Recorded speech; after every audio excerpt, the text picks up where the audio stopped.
Get ready for a complete disaster. How's it going, everybody? Welcome back. I hope you had a great Christmas. I wanted to pop in before I go in for the last 2 episodes of The Wheel of Time. Before I pop in with the last couple episodes of The Wheel of Time, I must watch those animated shorts. I have to do it. Just got a new TV and they showed up in the little Amazon thing that I was scrolling through as I was setting it up. And I'm like, I've got to react to these. I've got to watch these. So let's do it. I'm gonna watch each one right now. Every single one of them. This first one is episode 1, The Breaking of the World. Here we go. And the shadow fell upon the land, and the world was riven from stone to stone. The oceans fled, the mountains were swallowed up, and the nations were scattered to the 8 corners of the world. All was shattered, all but memory lost, and one memory above all others, of him who brought the shadow and the breaking of the world, who's called the dragon. For centuries, our sisters of the Aes Sedai have sought to understand the breaking of the world. Cool. 3,000 years ago, Lews Therin and the forces of light struck the Dark One and sealed him away. Lews Therin. Ooh, very cool. Before he was imprisoned, the Dark One delivered one last defiant strike.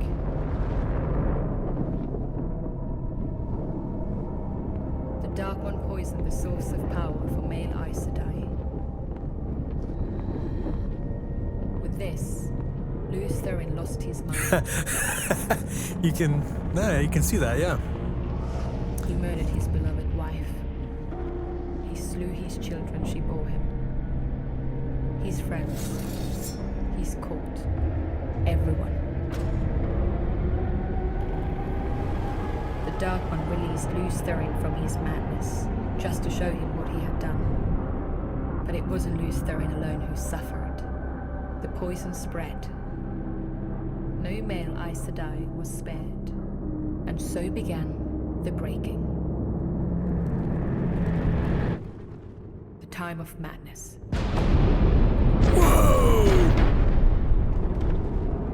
It was a time of unchecked, unhinged rage that destroyed the world. They changed the Very face of cool. the world and ended the Age of Legends. Humanity is driven to the brink of extinction. What few survivors remained are scattered across a broken and unrecognizable land. But life will find a way. The breaking lasts for over 100 years and ends only when the last male channeler alive is gentled. By then, entire civilizations had disappeared. Centuries of progress and knowledge gone. The very lives we live today are shaped by this immeasurable loss. It looks animated, but I don't think it is. Take the shore. It would be among the most sacred of duties as an Aes Sedai to protect the world from another such breaking.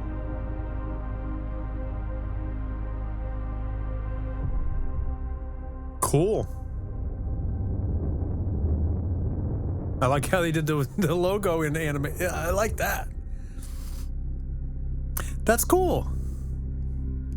Yeah, it's really beautiful. I really like when it's animated. Let's pause. When it's animated like that, and by the way, I think it's like computer animation, but it's highly stylized. Like it's not, and they put all these filters over it, so it looks like it's like a flip book, like actual animation. But regardless, when it's animated like that, it kind of maintains a quality of this. It kind of maintains a mystical quality, like an otherworldliness that live action can't really do. It's kind of like in Harry Potter when they did the animated part. The animation seemed completely out of place, in my opinion, in that section. But the animation itself was gorgeous and beautiful. It was a myth. The story is a myth of the cloak and all the other things. can't remember what they are now. The dagger and the stone? I hope that's correct. Otherwise, hellfire and brimstone is going to rain down on me from all the Harry Potter fans. But animation like this sort of has a, it has a mythical quality to it that when you're reading fantasy books, they carry because it's in your mind. You're imagining them. So that's cool. I like that idea, the style. Let's go to number 2, The Fall of Manetheren. And a shameless plug, if you haven't heard my rendition of Weep for Manetheren, check it out right here. Let's watch the second one.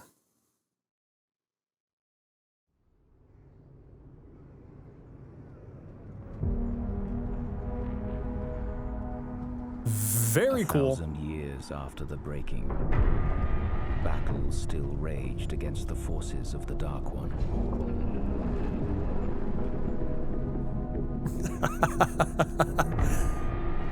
I love it. The towers of Manetheren to their backs, King Aemon and his army defended their people. Battling through unrelenting days and nights, they held their city against Trollocs, dark friends, and dreadlords. Love that crown. Until they could no longer hold the river from crossing. Looks like it's just totally beaten to crap. Stoved up. Behind the honor of the Red Eagle banner, retreat found no place amongst them.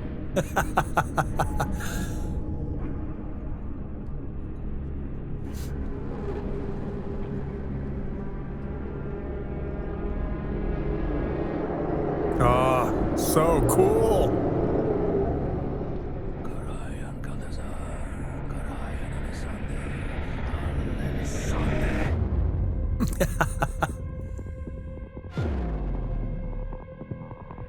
Oh my gosh, this is so cool. I saw a decapitation there. There was one. And the sword that could not be broken. Love those pauldrons. Look at those pauldrons.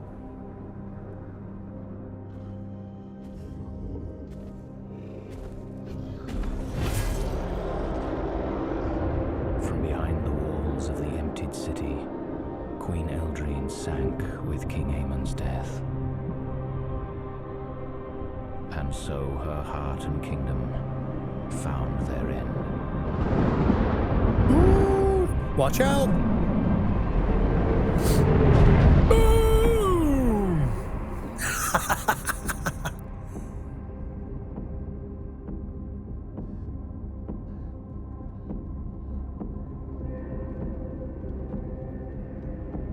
It's just one of those classic And today, stories. the two rivers, where Manetheren once stood.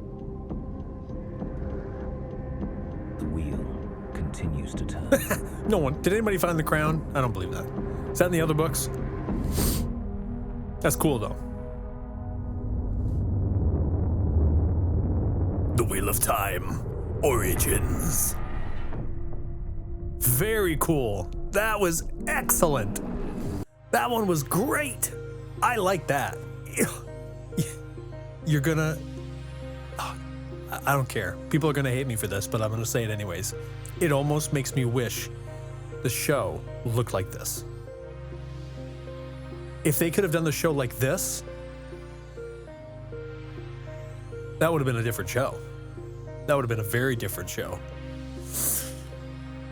Do I dare say that? Do I? Hopefully other people with actual pedigree and renown have said that before I did. I'm losing my voice, by the way. I'm gonna do a reaction after this. A full-fledged reaction. Wish me luck. Let's do number 3, episode 3, The Greatest Warder. I don't know about this one.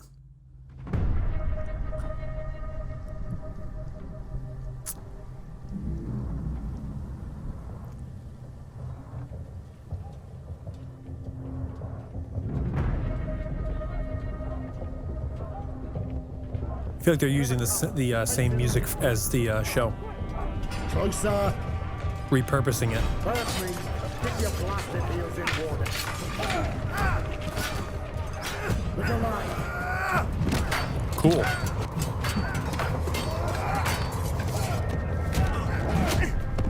Blood and ashes.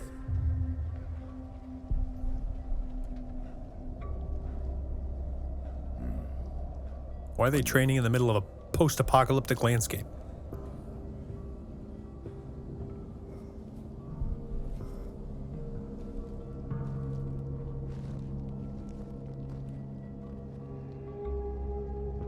Jerome Gaidin. Sir, yes. The greatest swordsman. A man without history.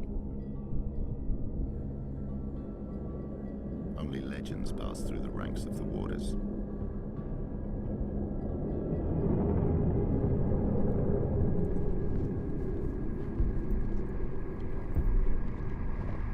His prowess with a sword knew no equal. Jeez, that voice was made for narration.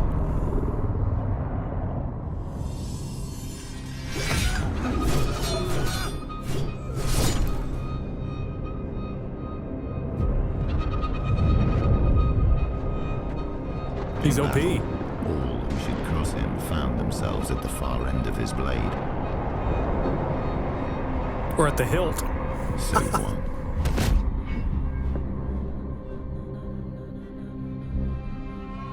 Who? 10,000 victories and a single loss. To a farmer with a wooden quarterstaff. His sole defeat became a legacy. Never again underestimate your fellow man. Respect the wielder, not the weapon. Who is the greatest blade master of all time?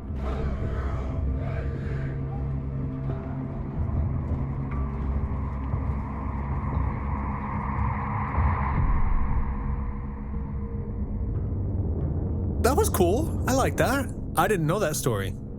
These are great. These are cool. I like these. You could turn these, like if you took stills from this, you could actually turn these into like comic books. Like 300 was. I mean, because each shot is gorgeous. Each shot is beautiful. It's like a work of art. I would like to see somebody try and grab full HD images of some of these for like wallpapers. That would be cool. Episode 4. Saidin, Saidar, Stone. I don't know what stone is. Born in the spine of the world, its waters flow almost entirely unimpeded until it finds itself. I mean, look at this. when the Every island shot of is gorgeous. Tarvalon splits the mighty river Erin into two halves. Thousands of years ago, long before the walls of our great city were raised by Ogier hands, there existed a great era of humanity. It's the one we're living in now, right? The Age of Legends was a time of advancement. Philosophy, science, technology. What little knowledge survived the breaking alludes to incredible progress. Society benefited through true collaboration as female and male Aes Sedai worked together with each half of the one power. Saidar and Saidin, woman and man, halves of the whole. Two paths from the same source, the true source. When men touch Saidin, it's wild and unwieldy, a raging torrent resisting. And after the Dark One corrupted Saidin, the madness is unavoidable. Tainted upstream, the two cannot be separated. When women touch the true source with Saidar, we surrender and guide. In its gentleness, we find its infinite power.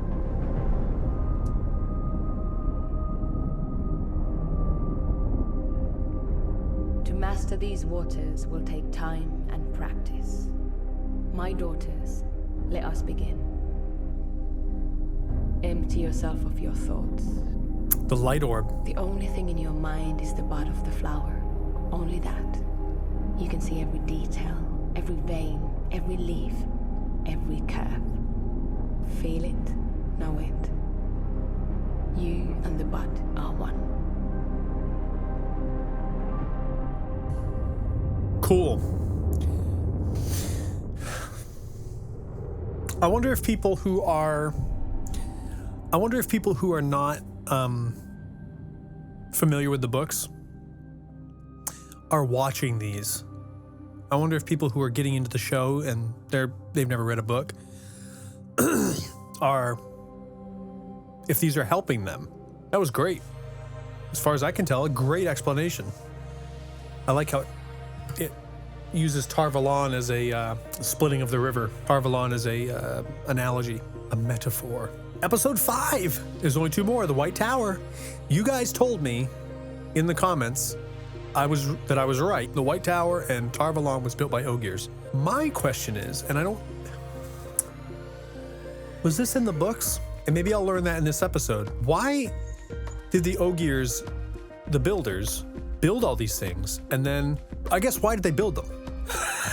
If they're not going to live there and they like living in the forest because they're like Robert Jordan's version of Ents, why did they build these things?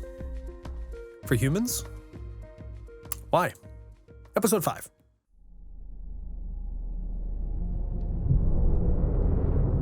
As one age passes into memory, another finds its beginnings.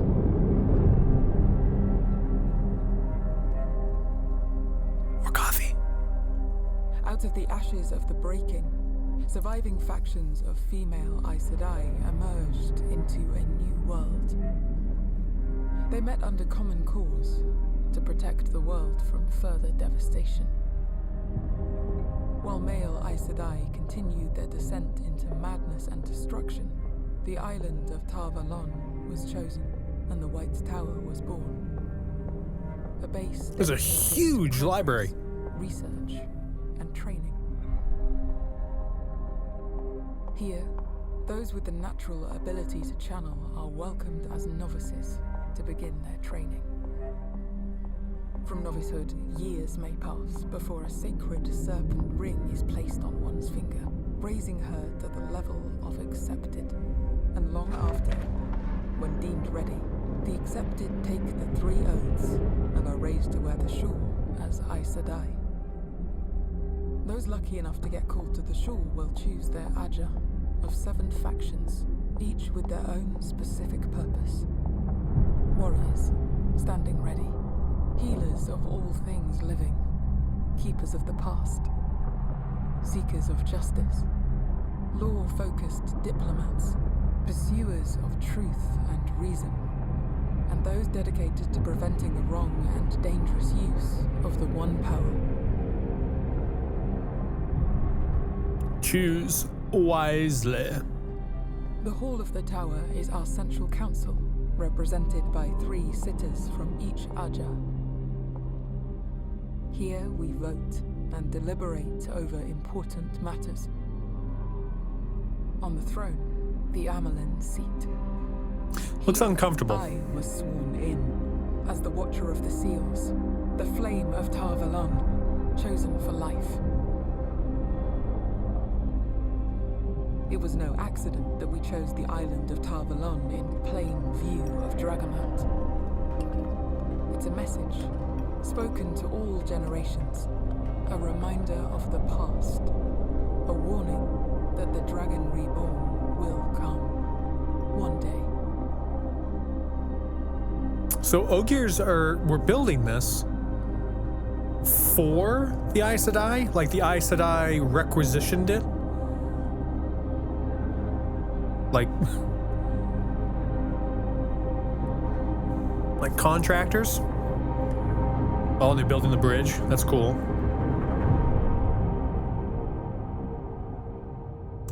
When I read the first chapter, Dragonmount, it was incomprehensible. I could not understand what was going on. I had to read it again. I had to read it a second time. It was like an acid trip. I could not for the life of me figure out what was going on with that thing. I was gonna say something, and then I forgot it. Let's see if I can remember by the time we watch this 6th episode. Now this one says it's about Ogiers, an Ogier's longing. Where's my inhaler? Outrageous. I know what it was. Sidin, Sidar, Stone. Episode 4. Did they explain what stone was? Did I miss it? Am I losing my mind? Is it the idea that it's flowing around the island? The island is stone? What's stone? I don't understand. Whatever. Episode 6, A No Gears Longing, dramatic voice intro.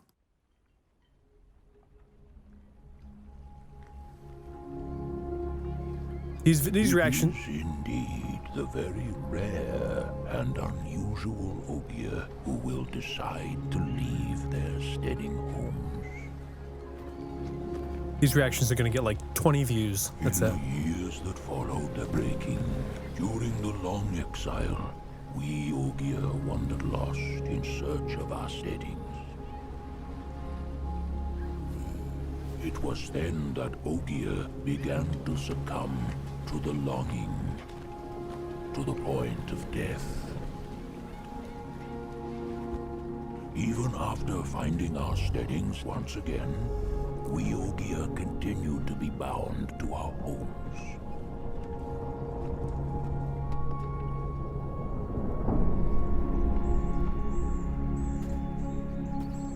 There is no lovelier place than an Ogier Grove. With its great trees, some stand towering since the age of legends. No shadow spawn will enter. There is no way to channel the one power. That is a tree. There is rest. While humankind has long prized Ogier masonry, from Ilion, Tyr, to the great Tarvalon, it is not the true thing. For us, it has always been the forest. You cannot bring stone to life.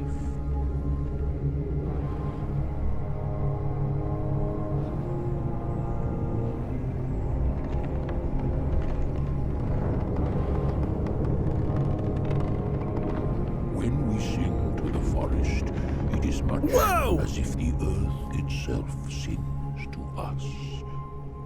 That is magical. As a young Ogier, I had few prized possessions, of which beyond my books I have not many.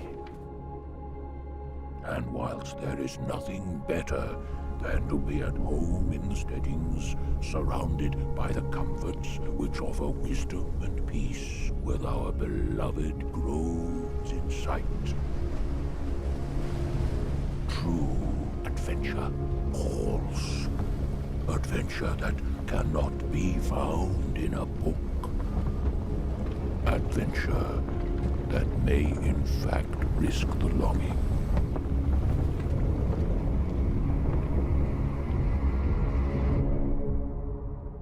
I like that one.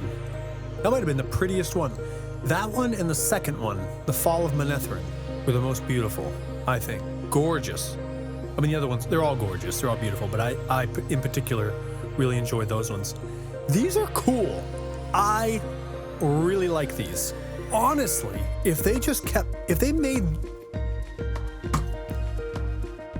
make a spin-off show. I don't know what it would be. I've only read 2 books. A spin-off show with this, and just make it like 6 episodes with a full arc. Hey? Huh? Come on. That would be a good idea. No, it is a good idea. It's brilliant, it's fantastic, and it's awesome, and all of you have to love it. Thanks for hanging out and chilling with me and watching these little mini videos. Join me for a reaction to the next episode of The Wheel of Time. We're getting to the end. Peace!